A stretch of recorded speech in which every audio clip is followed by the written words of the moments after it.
Hello दोस्तों, मैं हूं दिव्यांश और आज हम करेंगे सीपीयू का प्रीलिम्स का एक सेट पेपर। और आप इसको अच्छे से देखिए, मैं आराम आराम से आपको समझाता हूं। इसके मीनिंग्स भी मैं आपको बताऊंगा और जितने भी मीनिंग्स हैं उनका भी मैं बाद में लास्ट में आपको समझा दूंगा और इसका पीडीएफ मैं आपको ग्रुप में सेंड कर दूंगा। ठीक है, तो स्टार्ट करते हैं हमारी आज की पहली एरर। ठीक है, बड़े ध्यान से देखिएगा। Dr. Ritu was explain the benefits of doing yoga at least 4 times a week।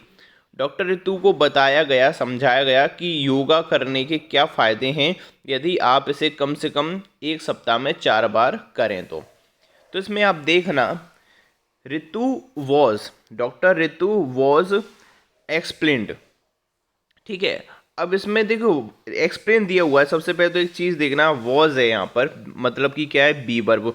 और मैंने आपको बताया कि बी वर्ब जब भी is am are was were यदि आता है तो उसके बाद या तो क्रिया में क्या लगती है, आईएनजी लगती है, तो वो कंटिन्यूस टेंस हो जाता है।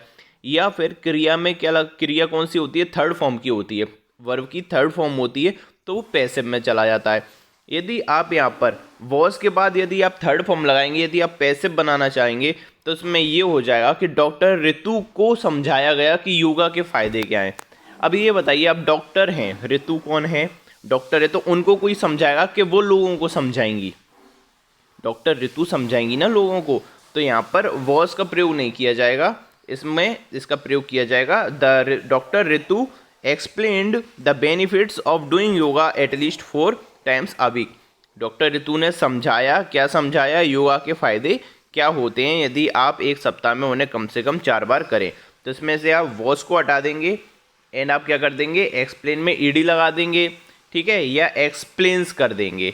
तो गलती किस पार्ट में हो जाएगी आपकी, ए वाले पार्ट में। आगे होगा समझ में। ठीक है, नेक्स्ट हम आगे बढ़ते हैं। देखना सेकंड वाली एरर को।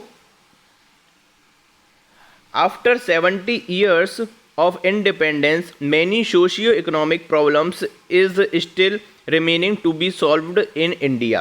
यदि आपने नाउन अच्छे से पढ़ लिया, आपने टेंस अच्छे से पढ़ लिए, तो ये देखिए आपको कुछ इसमें ज़्यादा समझने की ज़रूरत नहीं है, सिंपल सी एरर है, साफ साफ रूप से दिख रही है। देखो पहले इसको पढ़ो आप। आफ्टर 70 years ऑफ इंडिपेंडेंस, स्वतंत्रता के 70 साल के बाद, मैनी सोशियो इकोनॉमिक प्रॉब्लम्स, बहुत सारी जो सोशल यानी सामाजिक, इकोनॉमिकल यानी आर्थिक जो समस्याएं हैं वो अभी भी बची हुई हैं जो कि इंडिया में सॉल्व की जानी है। तो मतलब वो अभी तक इंडिया में सॉल्व नहीं हुई हैं, अभी भी इंडिया के अंदर हैं। कौन सी समस्याएं, सामाजिक और आर्थिक समस्याएं। सामाजिक यानी जो भेदभाव चलते हैं, कास्टिज्म चलता है, और आर्थिक यानी पैसों से संबंधित, तो वो प्रॉब्लम्स। अब यहाँ पर आप देखना बी वाले में, यहाँ पर प्रॉब्लम्स है, मतलब नाउन कौन सा है आपका, प्लूरल नाउन यहाँ पर बताया गया है। ठीक है, नाउन कौन सा है, प्लूरल, और इसके साथ वर्ब कौन सी लगी है, सिंगुलर की लगी है। तो आपको प्लूरल की वर्ब लगानी पड़ेगी, आपको आर लिखना पड़ेगा, problems are still remaining to be solve. कितना सरल था देखिए आप। ठीक है, और ऐसे आपको मिल जाएंगे, इतने इजी आपको दिखेंगे, लेकिन आप उस टाइम पर देख नहीं पाते। आप ये सोचते हैं बड़ा सेंटेंस देख के कि हो सकता है इसमें बहुत बड़ी गलती हो, ठीक है, इतनी छोटी गलती आती है क्या, लेकिन ऐसा नहीं, बिल्कुल छोटी गलती इसमें आती है। ठीक है, नेक्स्ट देखिएगा आप। Gurgaon is full of tall buildings. ठीक है, गुड़गांव किससे बना, किससे भरा हुआ है, पूरा का पूरा बड़ी बड़ी लंबी लंबी बिल्डिंग से भरा हुआ है। Which is at once its strength, जो क्या है, इसकी शक्ति भी है एज वेल एज वीकनेस भी है, और इसकी कमजोरी भी है। Depending upon how one looks at it, ये निर्भर करता है कि कोई व्यक्ति गुड़गांव को किस नज़रिए से देखता है। ये इसका अर्थ हो गया। अब इसका हम ग्रामर चेक करते हैं। तो इसमें देखना, Gurgaon is full of tall buildings. जैसे कि मैं अगर लिखूं, Ram is one of those या the students, one of the students, one of the students. अब हु मैंने लगा दिया यहाँ पर, ठीक है, हु लगा दिया। अब यहाँ पर देखना, गुड़गांव इज, अब पहले इसको भी बताता हूँ। देखिए, अगर मैं बोलता हूँ कि राम उन लड़कों में से है जो अच्छा क्रिकेट खेलते हैं, तो Ram is one of the students who play cricket well. Who play cricket well, तो यहाँ पर आप देखना, यहाँ पर मैंने स्टूडेंट्स लिखा हुआ है, ठीक है, और स्टूडेंट्स के बाद आपका क्या आ रहा है, रिलेटिव प्रोनाउन आ रहा है, हु आ रहा है। तो जब भी प्लूरल वर्ब के बाद, प्लूरल नाउन के बाद में यदि हु का प्रयोग किया जाता है, प्लूरल नाउन के बाद यदि हु का प्रयोग किया जाता है, तो इसके बाद जो सेंटेंस बनता है उसकी क्रिया आपके नाउन के अकॉर्डिंग लगती है। अब यहाँ पर देखिए, हु के पहले कौन सा नाउन है, आपका प्लूरल नाउन है, तो इसके बाद की जो अगर हम क्रिया का यूज़ करेंगे, वर्ब का यूज़ करेंगे, तो वो प्लूरल की ही लगेगी। जैसे कि Ram is one of the students who play cricket well. अब यहाँ पर प्लेज नहीं लगाएंगे, क्योंकि हु किसको लेकर आ रहा है, स्टूडेंट्स को लेकर आ रहा है। राम उन विद्यार्थियों में से है जो अच्छा क्रिकेट खेलते हैं। ये आया आपको समझ में। अब यहाँ पर आप देखना, Gurgaon is full of tall buildings. अब यहाँ पर देखना, और रिलेटिव प्रोनाउन किससे जुड़ रहा है, विच से जोड़ा जा रहा है, विच से जोड़ा जा रहा है। और इसके बाद क्रिया कौन सी लग रही है, सिंगुलर की। अब आप देखें, विच के पहले नाउन कौन सा है, विच के पहले कौन सा नाउन है, यहाँ पर बिल्डिंग्स लिखा हुआ है। जब मैं आपका रिलेटिव प्रोनाउन के उसमें आऊँगा ना, समझाऊंगा प्रोनाउन जब मैं करवाऊंगा, तो इसको आपको बोर्ड पर समझाऊंगा, काफ़ी अच्छा समझ में आएगा, ठीक है। आप अभी इतना देखिए, जब भी सेंटेंस कॉम्प्लेक्स हो, जैसे जटिल, जैसे he is one of the, she is one of the girls who look beautiful का प्रयोग किया जाएगा, कि वह उन लड़कियों में से है जो सुंदर दिखती हैं, जो सुंदर दिखती है नहीं, जो सुंदर दिखती हैं, ठीक है। उसे उन लोगों में से सिलेक्ट किया गया है जो अच्छी डिस्कशन करते हैं। तो ऐसे ही देखिए, यहाँ पर आप देखना, तो ये जो का सेंस दे रहा है, विच आर का प्रयोग किया जाएगा, क्योंकि देखिए विच के पहले जो नाउन आ रहा है वो कैसा है, आपका प्लूरल है, तो प्लूरल के अनुसार ही इधर क्या आएगी, आपकी हेल्पिंग वर्ब आएगी, तो आप विच के स्थान पर आर का प्रयोग करेंगे। एमबी पब्लिकेशन में ये गलत दिया हुआ है, ठीक है। इसमें उन्होंने बोला है कि नो एरर है, इसमें जबकि एरर है, आपके फर्स्ट पार्ट में इसमें गलती है, इज नहीं आएगा, इसमें क्या आएगा, आर आएगा, ठीक है। रिलेटिव प्रोनाउन का इसमें कॉन्सेप्ट लगेगा, ठीक है। नेक्स्ट देखिएगा, ये भी बहुत ही ज़्यादा इजी है, नेक्स्ट वाला भी बड़ा आराम से मैं आपको समझा रहा हूँ, आराम से आप समझते चलिए। अनलेस यू डू नॉट, देखिए अनलेस का मतलब क्या होता है, अनलेस का मतलब होता है यदि नहीं, इफ नॉट, इफ नॉट,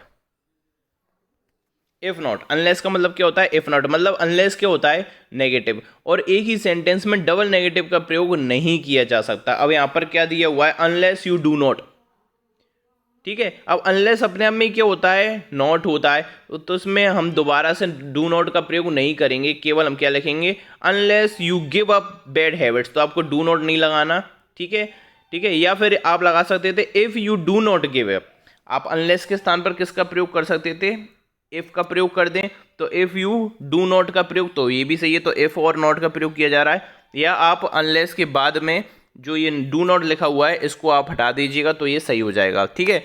यदि आप बुरी आदतों को नहीं छोड़ेंगे तो आप क्या करेंगे, परेशान होंगे, आपको सफ़र करना होगा, यू हैव टू सफ़र या यू विल सफ़र। यदि आप बुरी आदतों को नहीं छोड़ते हैं तो आपको सफ़र करना होगा, परेशानियों का सामना करना होगा। तो unless you give up bad habit का प्रयोग किया जाएगा, unless you give up bad habits you will suffer. यदि आप बुरी आदतों को नहीं छोड़ेंगे तो आपको सफ़र करना पड़ेगा। अनलेस का मतलब क्या होता है, इफ़ नॉट, यदि नहीं, यदि नहीं। नेक्स्ट देखिएगा आप, vegetables as well as fruits, सब्जियां साथ ही साथ फल है फॉलन कंसिडरेबली इन प्राइजेस, उनकी प्राइजेस क्या हो गई हैं, कम हो गई हैं, इन रिसेंट डेज, कुछ ही दिनों में इनकी प्राइजेस क्या हो गई हैं, कम हुई है। पिछले कुछ दिनों में इनकी प्राइजेस कैसी हो गई हैं, कम हो गई हैं, किनकी, सब्जियों की और फलों की। तो इसमें कोई गलती नहीं है। आप देखिए, वेजिटेबल्स प्लूरल, फ्रूट्स प्लूरल, इसलिए हैव का प्रयोग किया गया है। हैव के बाद वर्ब की थर्ड फॉर्म का प्रयोग किया जाता है, तो फॉलन हो गया, फॉल फेल फॉलन। कंसिडरेबली मतलब कि एक अच्छे तरीके से, इन प्राइजेस, ठीक है, इनका प्राइस क्या हो गया है, कुछ दिनों में कम हो गया है। तो ये कोई एरर नहीं है, इसमें क्या आएगा आपका, नो एरर का इसमें प्रयोग होगा, ठीक है। डी इसका आंसर हो जाएगा। इतना समझ में आया होगा। अब नेक्स्ट करते हैं हम, फिल इन द ब्लैंक्स करते हैं, ठीक है। Every one was greatly assured खालिस्तान Roshni's awkward behaviour during the wedding ceremony, ठीक है। तो हर कोई मतलब किससे, रोशनी का जो क्या था, रोशनी का जो ऑकवर्ड बिहेवियर था, अजीब सा जो व्यवहार वो कर रही थी, कस पर, उसकी जो बेडिंग सेरेमनी थी उस पर क्या हुए थे, वो उन्हें विश्वास था, मतलब उन्हें सांत्वना दी गई थी, ठीक है, उन लोगों को सांत्वना दी गई थी। Every one was greatly assured. अब देखना, अश्योर, अश्योर यानी क्या होता है, किसी को विश्वास दिलाना, किसी को सांत्वना दिलाना, ठीक है। तो ये अश्योर्ड के बाद हमेशा ऑफ का प्रयोग किया जाता है, जैसे कि I assured you of your success, ठीक है, I assured you of your success, हमेशा ऑफ का प्रयोग किया जाता है जब भी अश्योर्ड का प्रयोग किया जाता है। अश्योर का मतलब होता है सांत्वना देना, विश्वास दिलाना किसी को, ठीक है। तो इसमें किसका प्रयोग किया जाएगा, ऑफ का प्रयोग इसमें किया जाएगा, ठीक है। कुछ कुछ क्या होता है, पता नहीं क्यों सेंटेंस दे देते हैं इसका, यहाँ पर every one was greatly assured of Rani's, assure का यहाँ पर यूज़ क्यों दिया गया मुझे समझ में नहीं आया, लेकिन आपको इतना पता होना चाहिए कि अश्योर के साथ हमेशा फिक्स प्रीपोजिशन आती है और वो होती है हमेशा ऑफ की। जैसे कि एग्जाम लिख लेना, जो मैं बोल रहा हूँ लिखिए, I assured you of your success, मैं तुम्हें सांत्वना देता हूँ या मैं तुम्हें विश्वास दिलाता हूँ तुम्हारी सक्सेस की, कि तुम जरूर सफल होंगे। आप लिख लीजिए इसको, ठीक है, आई अश्योर्ड या I assure you of your success, ठीक है। नेक्स्ट देखना, दीपक अग्रीड खालिस्तान all my views but his parents did not. अब देखिए, ये मैंने आपको फिक्स्ड प्रीपोजिशन में करा दिया कि जब भी आप किसी व्यक्ति से सहमत होते हैं तो अग्री विद का प्रयोग किया जाता है। यदि आप किसी व्यक्ति के प्रपोजल से, किसी उसके पॉइंट ऑफ व्यू से यदि आप सहमत होते हैं, उसके व्यूज़ से आप सहमत होते हैं, उसके परसेप्शन से आप सहमत होते हैं, तो टू का प्रयोग किया जाता है। Agree to proposal, agree to points, agree to views और एग्री विद अ पर्सन का प्रयोग किया जाता है। तो इसमें किसका प्रयोग किया जाएगा, टू का, ठीक है, टू का प्रयोग किया जाएगा। Deepak agreed to my Deepak agreed to all my views but his parents did not. Deepak मेरे पॉइंटों से सहमत हो गया था, मेरे व्यूज़ से, मेरी विचारधाराओं से सहमत हो गया था, लेकिन उसके पेरेंट्स नहीं हुए थे। नेक्स्ट देखना, इट वॉज वेरी हॉट, आज बहुत गर्मी थी।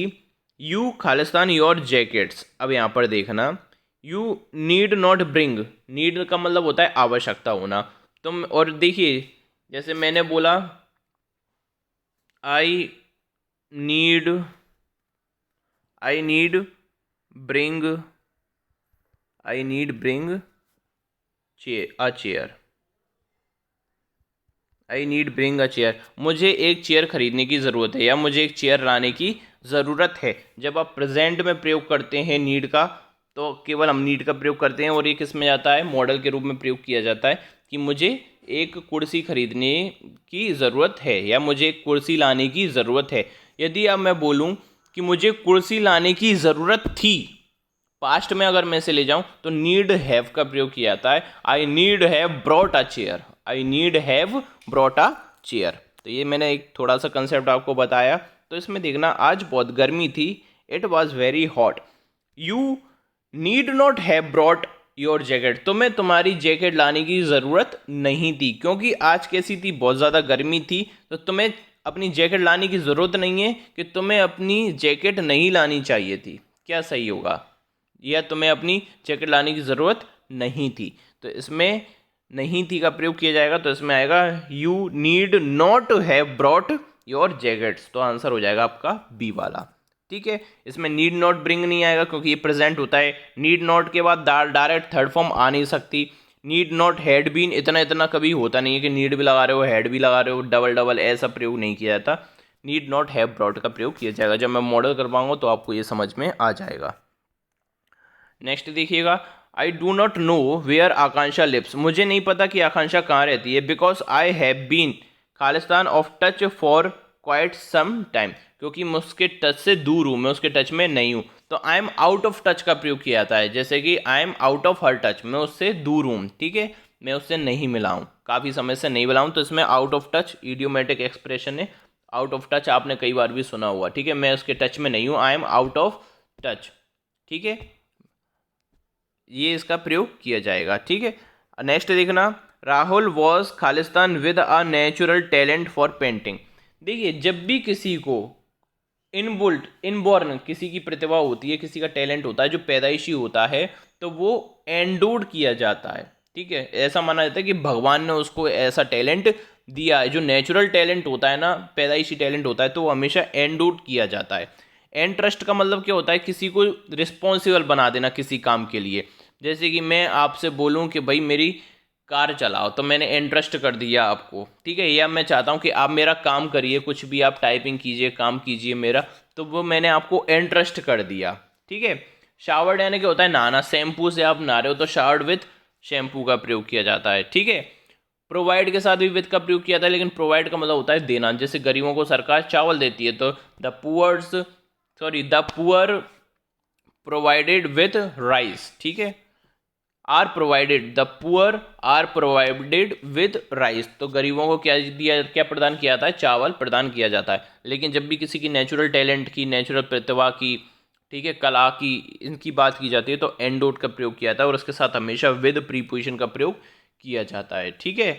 तो इसमें क्या आ जाएगा, आपका एंडोड आ जाएगा, ठीक है। जैसे कि इंटरेस्ट का एग्जाम्पल भी आप लिख लेना, आई एंट्रस्टेड हिम लिखना, I entrusted him with my party with my personal work, ठीक है। ये इसका हो जाएगा आंसर। अब हम देखते हैं नेक्स्ट, ये हमारे मीनिंग्स हैं, ठीक है। देखिए मीनिंग आप अपने तरीके से याद कीजिए, क्योंकि जब तक आप अपना तरीका नहीं लगाएंगे मीनिंग याद करने का, तब तक आप नहीं सीख पाएंगे, ठीक है। किसी दूसरे का आप तरीका मीनिंग का नहीं देख सकते। जैसे मैं कभी ट्रिक व्रिक से याद नहीं करता, मैं सीधा याद करने की कोशिश करता हूँ, और ज़्यादा समय के लिए याद भी रहता है। जब आप ट्रिक बनाएंगे तो ट्रिक से इतनी ट्रिक्स बन जाएंगी कि वो ट्रिक्स में ही आप कंफ्यूज हो जाएंगे, है ना। तो इसलिए इनको डायरेक्ट याद करने की कोशिश कीजिए। मैं तो डायरेक्ट याद करने की कोशिश करता हूँ, फिर बाद बाकी आप देख भी सकते हैं, बहुत से ट्रिक से भी याद कराते हैं, तो मुझे समझ में नहीं आता इसका। तो देखना, फैचुअस, फैचुअस का मतलब होता है मूर्ख व्यक्ति, मूर्खतापूर्ण बातें करने वाला, ठीक है। बातें करने या मूर्खतापूर्ण बयान देने वाला, ठीक है। अजीब अजीब सी बातें करना, असंगत बातें करना, अतार्किक बातें करना, मूर्खतापूर्ण बातें करना।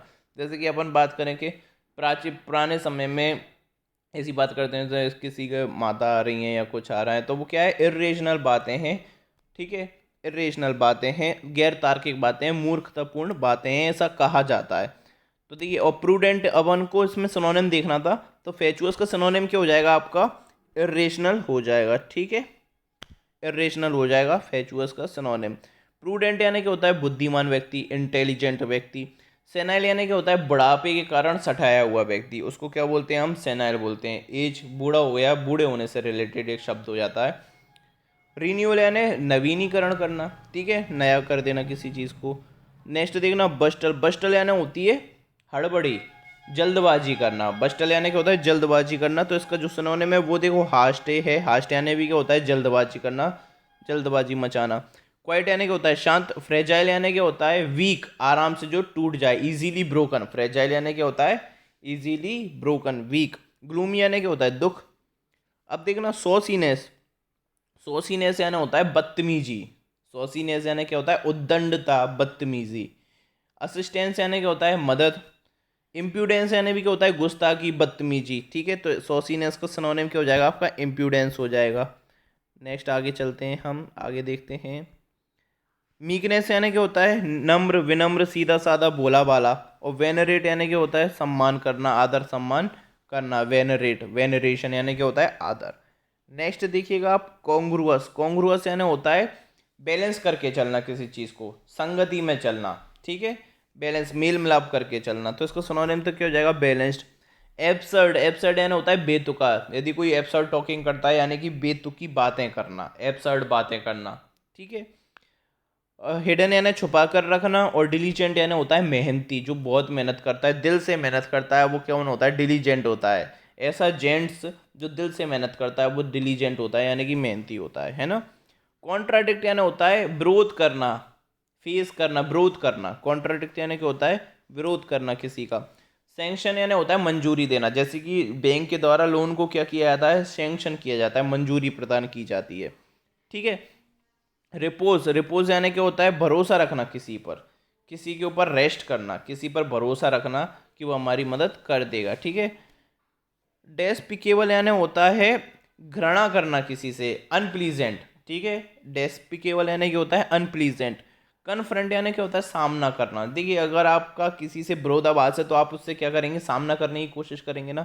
तो कॉन्ट्राडिक्ट का अभी इस हिसाब से जो थोड़ा सिमिलर मीनिंग है वो आपका क्या हो जाएगा, कन्फ्रंट हो जाएगा, लेकिन मुझे नहीं लगता कि ये पूरा सिमिलर मीनिंग है इसका, लेकिन इन बाकी ऑप्शन से ये वाला ज़्यादा अच्छा है।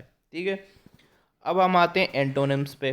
तो पहला आप देखना ट्रिवियल। ट्रिवियल यानी होता है तुच्छ, छोटा मोटा, तुच्छ बातों के पीछे लड़ते हो, ट्रिवियल मैटर्स पर किसी से लड़ाई करना, बोलते हैं ना ये कितनी छोटी बात पर मुझसे लड़ाई कर रहा है, ट्रिवियल मैटर पर मुझसे लड़ाई कर रहा है। तो ट्रिवियल यानी होता है तुच्छ।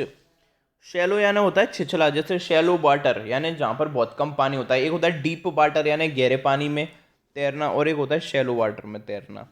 प्रोफाउंड यानी क्या होता है, गहरा। तो देखिए प्रोफाउंड यानी होता है गहनता, मतलब जैसे एक तुच्छ होता है ना, तुच्छ का अपोजिट आप मानेंगे तो वो होगा प्रोफाउंड, यानी बड़ी बात हो जाना, गहन बात हो जाना। तो यहाँ पर आपका जो आंसर हो जाएगा वो हो जाएगा बी आंसर। ठीक है, प्रोफाउंड। इमेच्योर, जो मेच्योर नहीं है वो कौन होता है, इमेच्योर। ठीक है, जैसे कि मेच्योर बोलते हैं ना, मेच्योर यानी क्या होता है, जैसे वह बहुत ही ज़्यादा मेच्योर है, मतलब समझदार है। और मेच्योर यानी बचकाना।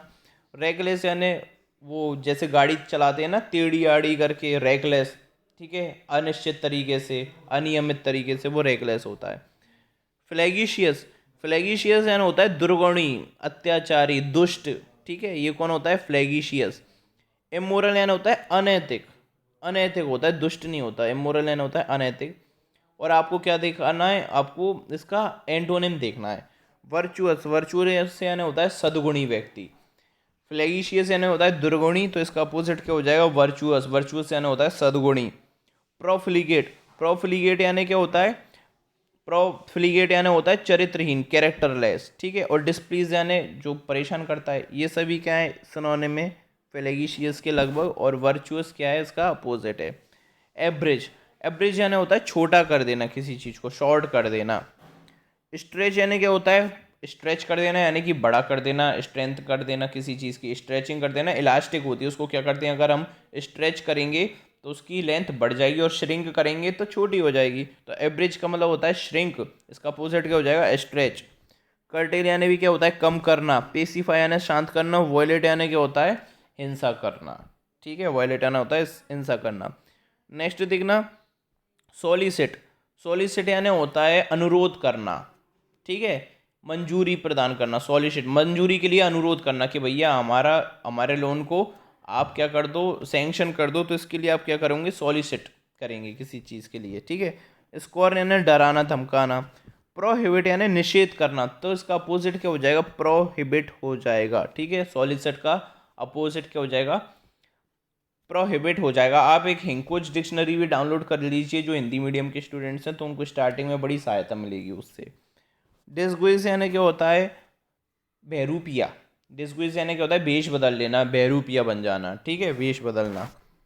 नेक्स्ट देखना सब्सटेंशियल, सब्सटेंशियल यानी होता है तथ्य पर आधारित, रियलिटी पर आधारित। ठीक है, जिस पर आप शक नहीं कर सकते, वो क्या होता है, सब्सटेंशियल होता है, जिसमें सब्सटेंस होता है। ठीक है, तो सब्सटेंशियल यानी होता है तथ्य पर आधारित, और रियलिटी जेन्युइन। ठीक है, जेन्युइन उसको बोलते हैं। डाउटफुल, जिस पर संदेह किया जाता है, तो इसका अपोजिट क्या हो जाएगा, डाउटफुल ही हो जाएगा। रिलायबल यानी क्या होता है, विश्वसनीय, सब्सटेंशियल का सिनोनिम है। एनॉर्मस यानी क्या होता है, बहुत बड़ा। एनॉर्मस यानी क्या होता है, बहुत बड़ा। और फ्लोरिड यानी क्या होता है, सजाना। फ्लोरिड यानी क्या होता है, सजाना। नेक्स्ट देखिएगा ईडियम्स हैं आपके। अ ग्रीन हॉर्न, अ ग्रीन हॉर्न का मतलब होता है नौसिखिया, नया व्यक्ति, नोवाइस। एन इन एक्सपीरियंस्ड मैन, एक ऐसा व्यक्ति जिसको अभी अनुभव नहीं है। ठीक है, तो वो होता है अ ग्रीन हॉर्न। ठीक है, हरा सींग, जैसे स्टार्टिंग में किसी के सींग आते होंगे अगर बैलों के, तो शायद हरे आते होंगे, तो वो छोटे छोटे रहते हैं, बछड़े रहते हैं वो उस टाइम पर, काप्स होते हैं ना। नेक्स्ट देखना टू पडल वंस ओन कैनो, कैनो यानी होती है बोट। कैनो यानी क्या होती है, बोट होती है। पडल यानी होता है पानी में, पानी में चलाना। तो अपनी नाव खुद चलाना यानी कि सेल्फ डिपेंडेंट होना। तो इसका जो ईडीएम का अर्थ हो जाएगा वो हो जाएगा मैनेज इंडिपेंडेंटली, स्वतंत्र रूप से मैनेज करना, अपने बाय सेल्फ आपको क्या करना, मैनेज करना। नेक्स्ट देखना to keep the pot boiling, जो पॉट यानी कि होता है घड़ा, बर्तन, पॉट को जलते रहने देना, उबलते रहने देना। इसका मतलब कि जो कंट्रोवर्सी है उसको जिंदा रखना, जो लड़ाई झगड़े चल रहे हैं उसको जिंदा रखना, जलते रहने देना। तो इसका हो जाएगा to keep controversy alive. Controversy यानी क्या होता है, जो बातचीत चलती है ना, जैसे कि कंट्रोवर्सी होती है अभी सुशांत सिंह की जो डेथ हुई है उस पर कंट्रोवर्सी चल रही है, टिकटॉक पर कंट्रोवर्सी चल रही है, तो उसको बने रहने देना, ठीक है। बीट द एयर यानी व्यर्थ का प्रयास करना, ठीक है। बीट द एयर यानी व्यर्थ का प्रयास करना। To make awards that are useful useless, ठीक है। ऐसे प्रयास करना जो कि क्या है, यूजलेस हैं, कोई मतलब नहीं है, व्यर्थ हैं, ठीक है। वाइल्ड गूस चेज की तरह। थ्रो अ स्पेनर, थ्रो ए स्पेनर यानी क्या होता है, डैमेज कर देना। देखिए थ्रो यानी फेंकना, और स्पेनर क्या होता है, मेटल का एक उपकरण होता है, एक स्टिक होती है जिसको फेंक के मार सकते हैं, हथौड़े वगैरह कुछ भी हो सकता है। इसका मतलब क्या होता है, सबोटेज यानी, सबोटेज का मतलब होता है ध्वस्त कर देना, डिस्ट्रॉय कर देना, ठीक है। आया समझ में आपको? अगला देखते हैं। अब है हमारे इम्प्रूवमेंट, ठीक है। तो देखते हैं हम। Sunil didn't pay any heed to his superiors instruction. Heed यानी क्या होता है, पे अटेंशन, ध्यान देना। हीड यानी क्या होता है, अटेंशन देना किसी चीज़ को, ठीक है, किसी भी व्यक्ति को। तो जो सुनील है ना, वो अटेंशन नहीं देता है उनके सुपीरियर्स के इंस्ट्रक्शन को। जैसे कि उनके जो सीनियर हैं, जो सुपीरियर हैं, बड़े लोग हैं, वो जो भी इंस्ट्रक्शन देते हैं, इंस्ट्रक्शन यानी क्या होते हैं, जो भी उनको गाइडेंस देते हैं, इंस्ट्रक्शन यानी रूल्स देते हैं, इंस्ट्रक्शंस देते हैं, तो उनको क्या करता है, वो अटेंशन नहीं देता है, बिल्कुल भी ध्यान उन पर नहीं देता है। और मैं भी नहीं देता हूँ, आई डिड नाइदर दिया हुआ है। तो देखिए आई डिड नॉट, आइदर का प्रयोग आप कर सकते थे, आई डिड नाइदर का प्रयोग आप यहाँ पर नहीं करेंगे, आप यहाँ पर प्रयोग करेंगे नॉर डिड आई। ये इन्वर्जन का यूज़ है, नॉर डिड आई। जब भी इन्वर्जन का यूज़ किया जाता है तो वो बहुत ही ज़्यादा क्या होता है, अच्छा माना जाता है, फॉर्मल माना जाता है। तो इसका जो आंसर होगा वो होगा आपका, देखिए, nor did I. I did neither नहीं होगा, या तो होता आई डिड नॉट आइदर, मैं भी नहीं करता। देखिए सुनील तो नहीं देता अटेंशन, ठीक है, देखो नेगेटिव सेंटेंस आ रहा है ना, तो सुनील अटेंशन नहीं देता है उनके सुपीरियर्स के इंस्ट्रक्शन का, ठीक है। जो भी बता, इंस्ट्रक्शन यानी क्या होते हैं, सेट ऑफ रेगुलेशंस। जैसे कि मैं बोलूँ आपसे कि आप पढ़ाई कीजिए, मैं भी आपको इंस्ट्रक्ट करता हूँ ना कि आप पढ़ाई कीजिए, आप एमबी पब्लिकेशन कीजिए, आप किरण कीजिए। यदि आप हीड नहीं देंगे तो आपकी मर्जी है ना। तो ये चीज़ें यहाँ पर देखिए, आई आइदर डिड का प्रयोग नहीं किया जाएगा, नाइदर डिडंट, ये क्या हो गया, डबल नेगेटिव हो गया, इसका प्रयोग होगा नहीं। नो इम्प्रूवमेंट करना नहीं, आई डिड नाइदर का प्रयोग कभी नहीं किया जाता। नाइदर डिड आई का प्रयोग कर सकते थे, या नॉर डिड आई का प्रयोग कर सकते थे। तो इसमें ऑप्शन ए आपका क्या हो जाएगा, सही हो जाएगा। नेक्स्ट देखना, अरेबियन नाइट्स। ये तो मैंने आपको आर्टिकल में भी बताया था, लाखों एग्जामों में करोड़ों बार पूछी जाने वाली ये एरर बन चुकी है। देखिए अरेबियन नाइट्स कैसा होता है, सिंगुलर होता है, हमेशा क्या होता है, सिंगुलर होता है। तो उसमें बिना देखे कुछ भी मत देखिए, हैज़ बीन आप लगा दीजिए। यहाँ पर हैव बीन दिया हुआ है, हैव प्लूरल वर्ब के लिए आता है और हैज़ सिंगुलर वर्ब के लिए आता है, ठीक है। नेक्स्ट देखना, Ashina hesitated to listen to what her elder sister was saying. Ashina क्या हो गई, हेजिटेट हो गई, नर्वस हो गई, परेशान हो गई ये सुनने में कि उसकी जो बड़ी सिस्टर है वो क्या कह रही हैं, ठीक है, क्या कह रही थी। तो देखिए हेजिटेटेड है, सेकेंड फॉर्म लिखी है, मतलब कि पास्ट इंडेफिनिट का टेंस है। वॉज दिया हुआ है, यानी कि ये भी क्या है, पास्ट टेंस है, तो दोनों पास्ट में तो कोई दिक्कत ही नहीं है। अब यहाँ पर आप देखना, आशिना हेजिटेटिंग, डायरेक्ट आप आईएनजी नहीं लगा सकते वर्ब के अंदर, हेजिटेट क्या है, वर्ब है, इसमें आप डायरेक्ट आईएनजी ऐसे नहीं लगा सकते बिना एज एम आर के। तो आशिना हेजिटेटिंग तो गलत ही हो जाएगा। हेजिटेटेड्स इन, देखिए हेजिटेट्स इन नहीं होगा, हेजिटेट्स प्रेजेंट को बता रहा है, वर्ब में क्या लगी है, एस या ई एस लगी है, ये किसको बता रहा है, प्रेजेंट को बता रहा है। तो प्रेजेंट का प्रयोग भी आप इसमें नहीं कर सकते, क्योंकि आगे का टेंस क्या है, पास्ट में दिया हुआ है। हेजिटेट लिसनड टू, फिर ये गलत हो गया, हेजिटेट क्या है आपका, फिर उन्होंने क्या बना दिया, प्रेजेंट बना दिया, तो ये भी गलत हो गया। तो इसमें क्या आएगा आपका, नो इम्प्रूवमेंट आएगा, ठीक है। आशिना हेजिटेट हुई सुनकर, ये सुनने में कि उनकी जो बड़ी दीदी हैं वो उनसे क्या कह रही हैं, ठीक है। नेक्स्ट देखिएगा, नितिन अश्योर्ड अंकित दैट। अब देखिए अश्योर्ड अंकित है, अब इसके बाद इन्हें दैट का प्रयोग कर दिया, अगर दैट नहीं होता तो फिर ऑफ का प्रयोग किया जाता है, ठीक है। तो नितिन ने अंकित को क्या किया, सांत्वना दी या भरोसा दिलाया, that he would look at his work while he was on alive. देखिए नितिन ने अंकित को अश्योरिटी दी, मतलब सांत्वना दी, भरोसा दिलाया कि जब कि वह, कौन, नितिन, उसके काम को क्या देगा, ध्यान देगा, उसके काम पर ध्यान देगा जब वह लीव पर होगा। कौन लीव पर होगा, अंकित जब लीव पर होगा। तो इसमें देखिए would look at, look at का मतलब होता है देखना, किसी को घूर कर देखना, जैसे कि लुक एट मी, मेरी तरफ देखो, काम पर ऐसे नहीं देखा जाता, ठीक है। ओवरलुक यानी ध्यान ना देना, तो ऐसा तो कोई अश्योर नहीं करेगा ना अपने दोस्त को कि भैया तू चला जा लीव पर, अवकाश पर चला जा और मैं तेरे काम पर ध्यान भी नहीं दूंगा। ऐसा तो नहीं बोल सकते ना कि तू चला जा और मैं तेरे काम पर ध्यान भी नहीं दूंगा, तो ये भी गलत हो जाएगा, ओवरलुक होगा नहीं। लुक आफ्टर, लुक आफ्टर का मतलब होता है ध्यान देना, तो यहाँ पर ही वुड लुक आफ्टर का प्रयोग किया जाएगा कि नितिन ने अंकित को क्या किया, सांत्वना दी, भरोसा दिलाया कि भाई तुम चले जाओ लीव पर और मैं तुम्हारे काम पर ध्यान दूंगा। तो लुक आफ्टर का प्रयोग, लुक का मतलब होता है दिखना, तो लुक का प्रयोग किया जाएगा, नो नहीं किया जाएगा, लुक का प्रयोग नहीं किया जाएगा और नो इम्प्रूवमेंट होगा नहीं। नेक्स्ट देखना, when the weather was cold I wear monkey cap. अब यहाँ पर देखना, देखिए आई वियर मंकी कैप, जब भी वेदर कैसा होता है, ठंडा होता है, मतलब जब सर्दियों का मौसम होता है तो मैं मंकी कैप पहन लेता हूँ। मंकी कैप आपने देखो, वो बंदर बन जाते हैं, पूरा मुंह मुंह निकलता है, कान वान सब छुप जाते हैं, बंदर बन जाते हैं, है ना। अब देखना यहाँ पर वॉज का प्रयोग किया गया है, कॉमा के पहले वाला जो सेंटेंस है वो किस में दिया हुआ है, पास्ट में दिया हुआ है, और इसके बाद का जो सेंटेंस है वो किस में दिया हुआ है, आपका प्रेजेंट इंडेफिनिट में दिया हुआ है। तो आपको पहले वाले को भी क्या करना पड़ेगा, प्रेजेंट करना पड़ेगा, क्योंकि आपको इम्प्रूव वहीं पर करना है। तो यहाँ पर आप कर देंगे व्हेन द वेदर इज। अब इसमें देखिए दो ऑप्शन आपको दिख रहे हैं, ए भी आपको दिख रहा है, ए में दिया हुआ है व्हेन वेदर इज, ठीक है, और बी में दिया हुआ है व्हेन द वेदर इज। और वाइल, वाइल का प्रयोग ऐसे स्थान पर नहीं किया जाता जब इंडेफिनिट बात हो रही है। वाइल का प्रयोग किया जाता है जब दो सेंटेंस सेम टेंस से हों, अगर कंटिन्यूस हैं तो कंटिन्यूस हो, जैसे कि while I was driving car my brother was driving bicycle. जब मैं कार चला रहा था तो मेरा भाई साइकिल चला रहा था। जब दो चीज़ें एक साथ होती हैं, ड्यूरेशन को बताती हैं, तब आप वाइल का प्रयोग करते हैं, यानी कि कंटिन्यूस में मैक्सिमम वाइल का प्रयोग किया जाता है।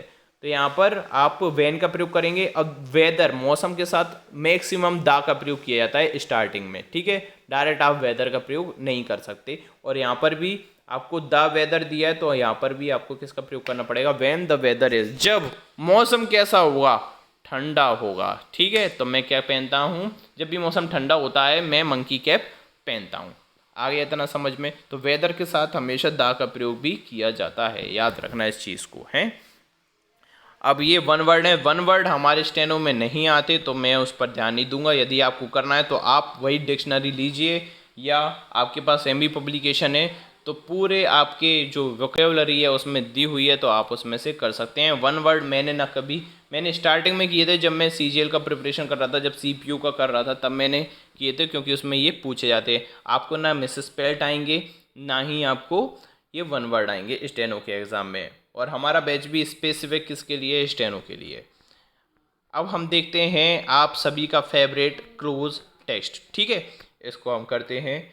देखना पहले क्या है, आपको सब कुछ पढ़ लेना चाहिए, किसी भी क्लोज टेस्ट को करने से पहले आपको सब पढ़ लेना चाहिए, तो आपको इसका एक आइडिया मिल जाएगा, ठीक है, कि किसके बारे में बात हो रही है। देखना, खालिस्तान इज़ मेड, कोई भी चीज़ें बनाई जाती है, नॉट बॉर्न, पैदा नहीं होती। द प्रोसेस बिगिनस, प्रोसेस जो उसका जो प्रोसेस है वो कैसे शुरू होती है when someone hits upon a bright new way of स्टेटिंग, जब कोई व्यक्ति एक नए तरीके से अपनी बात को रखता है। Hit upon a bright new way of स्टेटिंग, स्टेटिंग यानी कहने का, जिसका जो कहने का तरीका होता है, जब वो बिल्कुल एक नए प्रकार से उसको रखता है।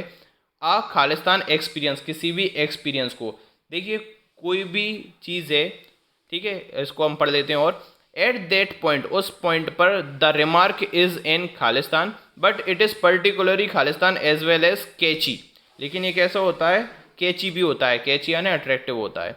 द सेइंग रिसीव्स, सेइंग का मतलब क्या होता है, कहावत, फ्रेज। सेइंग का मतलब यहाँ पर क्या है, कहावत। रिसीव्स वाइड सर्कुलेशन, वो कहावत कैसी हो जाती है, बहुत ज़्यादा फैल जाती है, सर्कुलेशन में चले जाती है, एज वर्बल कॉइन, एक मौखिक मुद्रा की तरह, एक मौखिक मुद्रा की तरह, माउथ पब्लिसिटी की तरह, है ना। Soon it is likely to be खालिस्तान फ्रॉम ओवर वर्क, ठीक है। अब इसको हम समझते हैं। देखिए खालिस्तान इज मेड, नॉन है, देखो नुआंस, नुआंस यानी क्या होता है, अर्थ, मीनिंग, नुआंस यानी क्या होता है, मीनिंग। तो यहाँ पर मीनिंग की बात कर रहा है कोई, पूरे अपन ने जो पढ़ा। यहाँ पर मुझे आप आगे देखते हैं दूसरा मीनिंग, कॉइनेज, कॉइनेज यानी होता है सिक्का संबंधी, सिक्के की जो फैक्ट्री होती है, कॉइनेज जहाँ पर सिक्के होते हैं, सिक्के से संबंधित ज्ञान विज्ञान ये सब क्या होता है, कॉइनेज के अंदर आता है। ठीक है। क्लिच, क्लिच यानी क्या होती है, फ्रेज, कहावत। ठीक है, फ्रेज, कहावत। करंट यानी क्या होती है, करंट, धारा, जो बिजली की करंट आती है या जो पानी की करंट चलती है उसको क्या बोलते हैं, धारा। तो देखिए धारा से रिलेटेड कोई बात की गई है सेंटेंस में, पैसेज में नहीं की गई। कॉइनेज, ये देखिए बर्बल कॉइन, ये मौखिक मुद्रा, माउथ पब्लिसिटी की बात कर रहा है, ना कि कॉइन इंडस्ट्री की बात कर रहा है। नुएंस, नुएंस यानी अर्थ की बात नहीं कर रहा, स्लाइडली डिफरेंट अर्थ, इसका मतलब क्या होता है, स्लाइडली डिफरेंट मीनिंग। क्लिच यानी फ्रेज, फ्रेज की बात जरूर कही गई है। देखिए द सेइंग रिसीव्स, सेइंग का मतलब भी क्या होता है, फ्रेज या कहावत। अब आप देखना, अब हम इसको पढ़ते हैं तो पहले में आएगा a cliche is made not born. जो क्लिच है, क्लिच यानी कहावत जो होती है, जैसे कि एक अनार 100 बीमार, सांप भी मर जाए लाठी भी ना टूटे, या इसके अलावा और भी कई कहावतें होती हैं। ठीक है, 100 सुनार की एक लोहार की, ऐसी ऐसी जो कहावतें होती हैं। तो देखना, एक जो कहावत है, अक्लेज इज मेड नॉट बॉर्न, कहावत बनाई जाती है, पैदा नहीं होती। जो कहावत होती है ना, वो बनाई जाती है किसी व्यक्ति के द्वारा, वो क्या नहीं होती, पैदा नहीं होती अपने आप से। द प्रोसेस बिगिंस, ये प्रोसेस कैसे शुरू होती है कहावत बनाने की, जब कोई अपने एक्सपीरियंस को, अपने एक जनरल एक्सपीरियंस को, एक सामान्य एक्सपीरियंस को, एक कॉमन एक्सपीरियंस को एक नए तरीके से बताता है। जैसे एक अनार 100 बीमार, उसके साथ कुछ घटना घटित हुई होती है तो वो उसको बताता है एक नए तरीके से। देखिए a bright new way of स्टेटिंग, ये दिया हुआ है, ध्यान से देखिए, a bright way new way of स्टेटिंग। State का मतलब क्या होता है, कहना, स्टेटमेंट देना।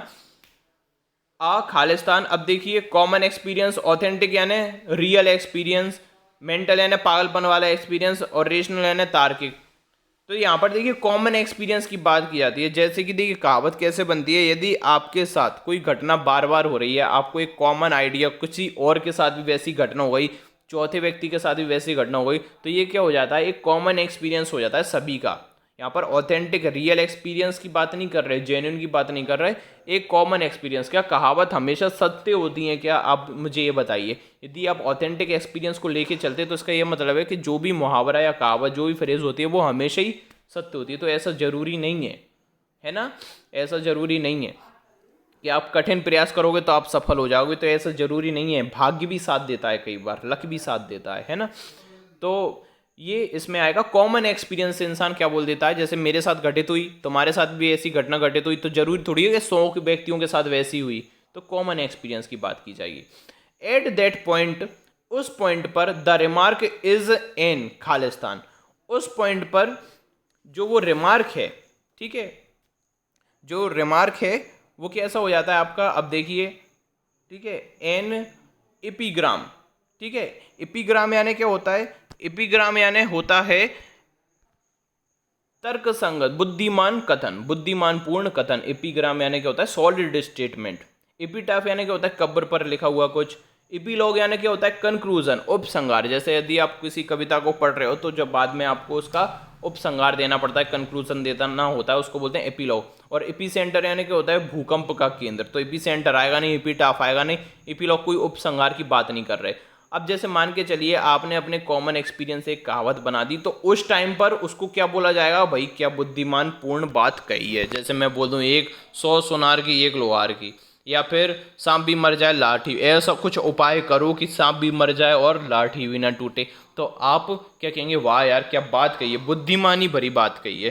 तो यहाँ पर क्या आ जाएगा, उस पॉइंट पर जब कोई व्यक्ति अपने एक्सपीरियंस को एक नए तरीके से बताता है तो उसे कैसा लगता है, दूसरों को कैसा लगता है कि भाई क्या बुद्धिमान पूर्ण इसने कथन बोला है। ठीक है, लेकिन बट इट इज़ पर्टिकुलरली खालिस्तान एज वेल एज कैची। लेकिन ये कैसा होता है, देखिए अगर पर्टिकुलर बात करें तो ये कैसा होता है आपका, वैग्यू, अस्पष्ट होता है, नहीं, इनजेन्युइन, इनजेन्युइन नकली भी नहीं लगता, इमोशनल, इमोशनल भी नहीं होता, एप्ट यानी सटीक। ये कई बार कैसा लगता है हमें, बिल्कुल सटीक लगता है कि भाई ये बिल्कुल सटीक है, एज वेल एज कैची।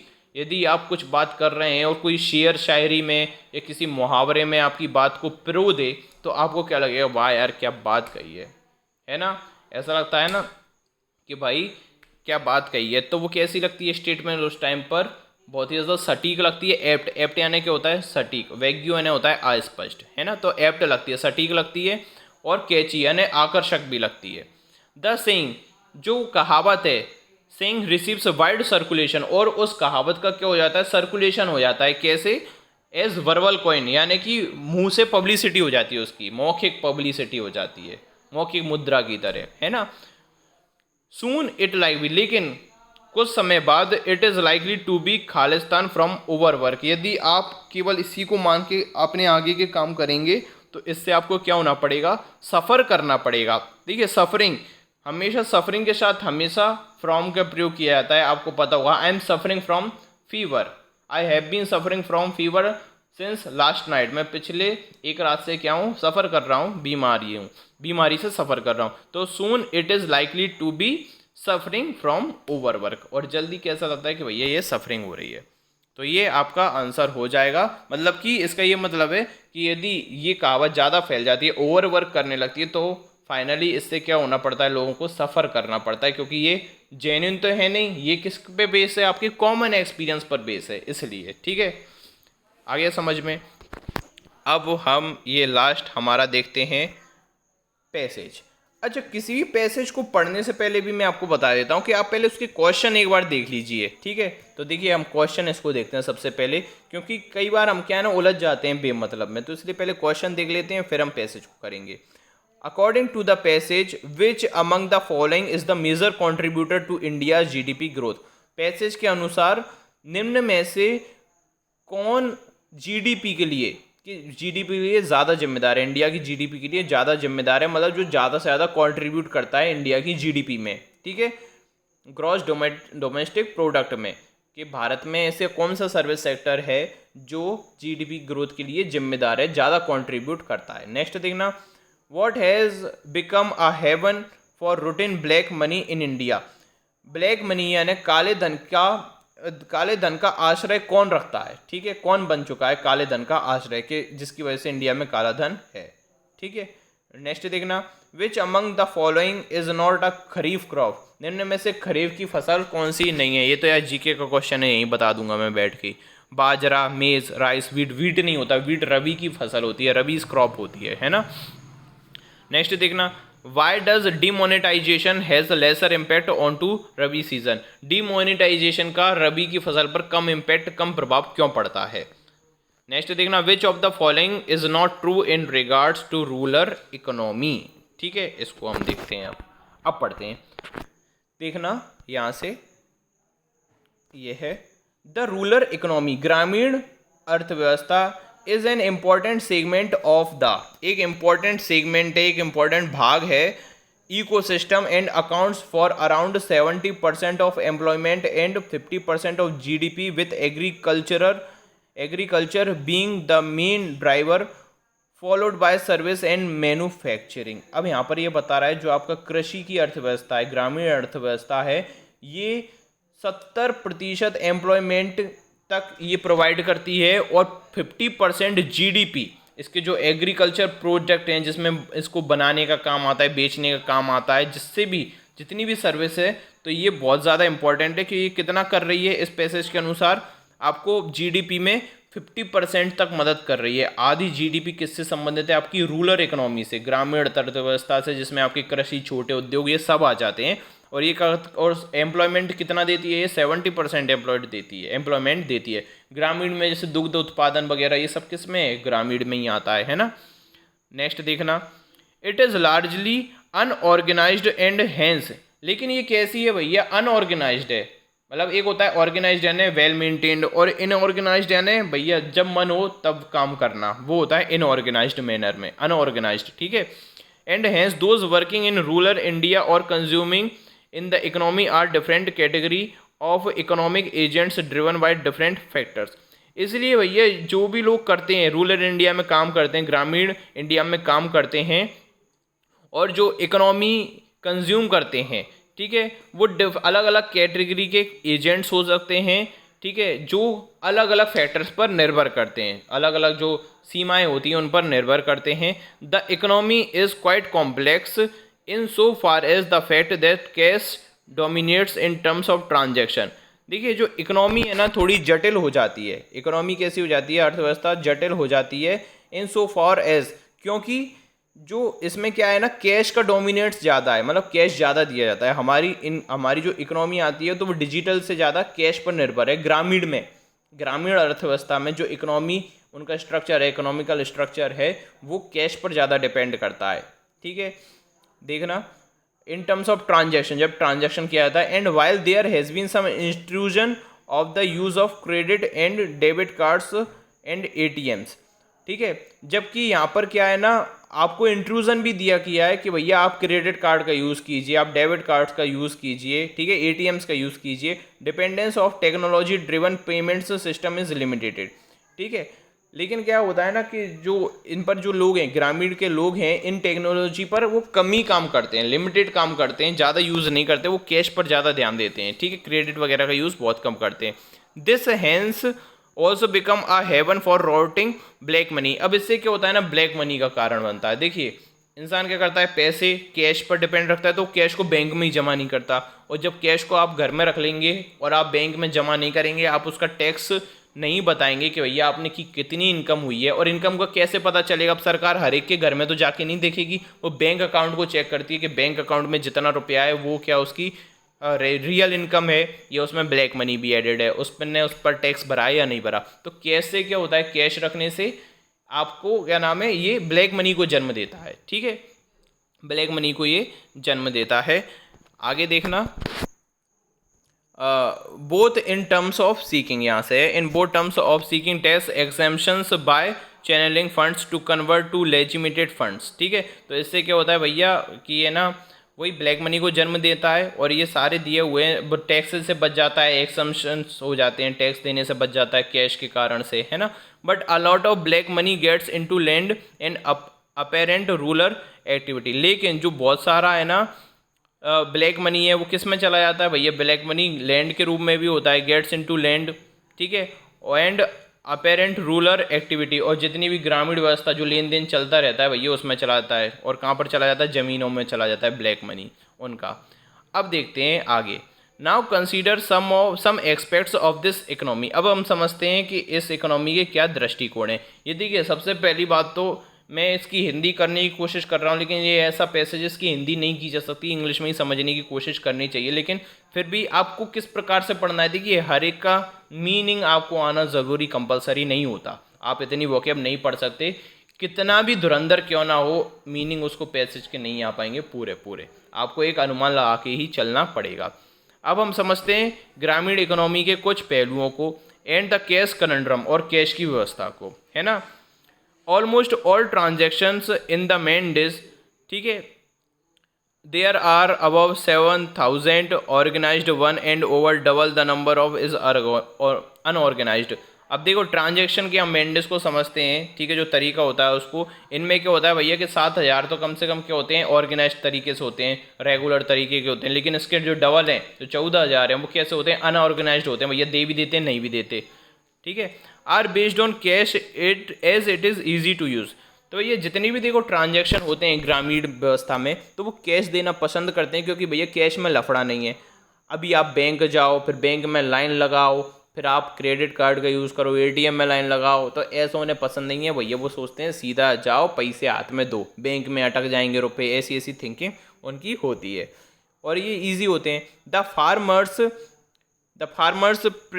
सॉरी, हाँ ये यहाँ से था। The farmers prefer to receive cash, and while some do take in cheque, there is a sense of doubt if the counter party is unknown. ठीक है, देखिए फार्मर जो किसान होते हैं वो क्या लेना पसंद करते हैं भैया, कैश लेना पसंद करते हैं कि ये पैसा दो हमारे हाथ में। यदि उनको चेक दिया जाता है तो बेचारे वो संदेह की स्थिति में हो जाते हैं, भैया चेक निकलेगा कि नहीं निकलेगा, जो कौन से आदमी ने दिया है। अगर आप कोई अननोन व्यक्ति, आप खुद सोचिए, यदि कोई अननोन व्यक्ति है, यदि वो आपको कैश देना पसंद करेगा, कैश क्या होता है, लिक्विडिटी होती है कैश के अंदर, चेक के अंदर लिक्विडिटी नहीं होती भैया। चेक आप जाओ फिर बैंक में जाके जमा करो, तब रात तक पैसे आते हैं। तो कैश, आपको भी कैश लेना ज़्यादा पसंद होगा इस हिसाब से, है ना। तो गाँव के लोगों को, किसानों को क्या पसंद आता है भैया कि कैश दे दो तुम तो हमें, ठीक है। नहीं तो उन्हें क्या होता है, डाउट होने लगता है, यदि कोई अननोन पर्सन होता है उससे उससे क्या होने लगता है, डाउट होने लगता है।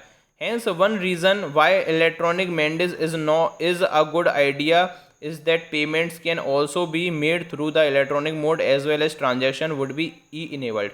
इसलिए ये रीज़न है कि भैया इलेक्ट्रॉनिक मेंडिस एक गुड आइडिया है, ठीक है, जिससे आप पेमेंट को आप इलेक्ट्रॉनिक मोड के द्वारा कर सकते हैं, पेमेंट भी कर सकते हैं, ट्रांजैक्शंस भी कर सकते हैं, ठीक है।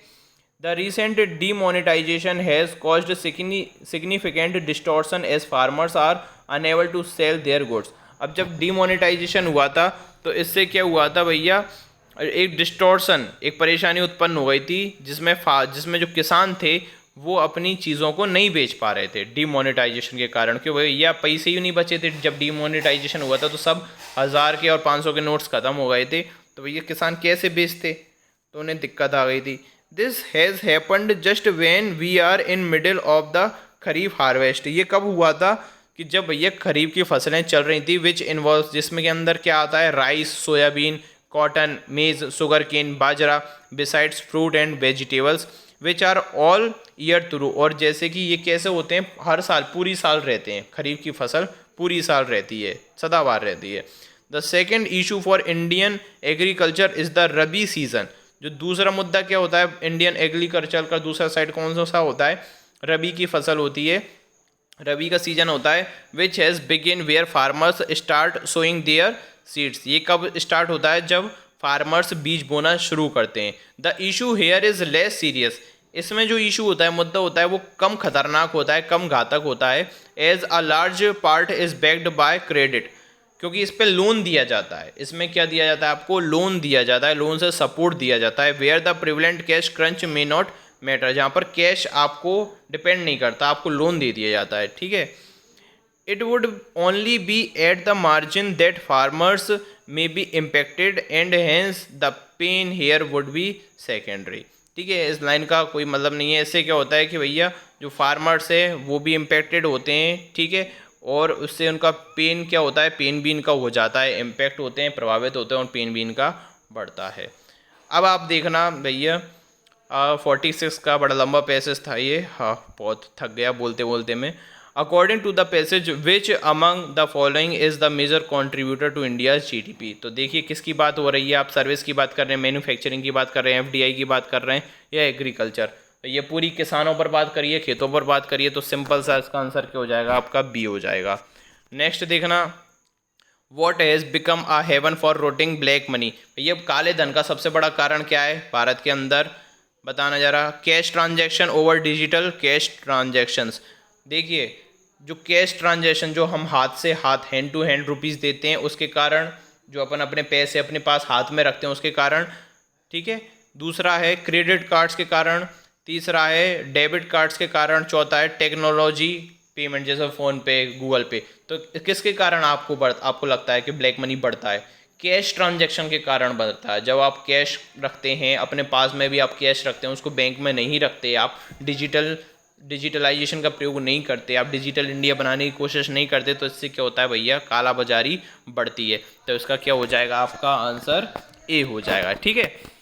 48वां भैया कि इसमें क्या नहीं है, खरीफ की क्रॉप, इसमें भैया आपकी क्या नहीं होती, गेहूँ नहीं होती, ठीक है दोस्तों मेरे। नेक्स्ट देखना, why does demonetisation has lesser impact on to the rabi season. Demonetisation का रबी की सीज़न पर कम प्रभाव क्यों पड़ता है, रबी की फसलों पर कम प्रभाव क्यों पड़ता है। देखिए इसमें बताया हुआ था आपको, मैं बता देता हूँ, क्योंकि इसमें इनको क्या दिया जाता है, लोन दिया जाता है।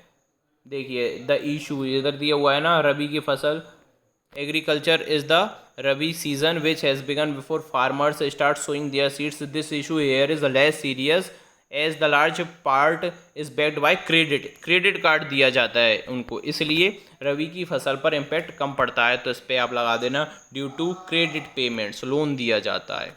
नेक्स्ट देखना, which of the following is not true in regards to rural economy. निम्न में से क्या है जो रूरल इकोनॉमी से संबंधित नहीं है। पहला देखना, it account for major percent in employment and people of the country. तो देखो ये बात तो सही है, स्टार्टिंग में दिया है कि 70% ये दिया हुआ है कि रूरल इकोनॉमी 70% लोगों को क्या देती है, रोजगार देती है, तो ये तो सही है। दूसरा देखना, it has a technology driven Mendis, कि इसमें टेक्नोलॉजी का बहुत प्रयोग किया जाता है, यही बात गलत है भाई। रूरल इकोनॉमी में टेक्नोलॉजी का कोई असर नहीं है, कोई प्रभाव इतना ज़्यादा नहीं है। नेक्स्ट देखना, major transaction are based on cash, बिल्कुल सही है, कैश के द्वारा ट्रांजैक्शन किया जाता है। Demonetisation has caused significant distortion in rural economy specially to farmers, ये भी दिया हुआ है, देखिए मैं बता देता हूँ आपको डीमोनेटाइजेशन वाला, देखिए सेम ये हैगा, demonetisation has caused significant distortion as farmers, ठीक है। तो ये भी आपका सही है, तो इसका गलत क्या हो जाएगा आपका आंसर, टेक्नोलॉजी मेंडिस वाला। उम्मीद है आपको समझ में आया होगा, और ये मीनिंग है, ठीक है, क्योंकि वीडियो बहुत ज़्यादा लंबा हो गया है। इन मीनिंग्स को आप खुद ही कर लीजिए, मैं इसको आपको PDF के रूप में सेंड कर दूंगा। धन्यवाद।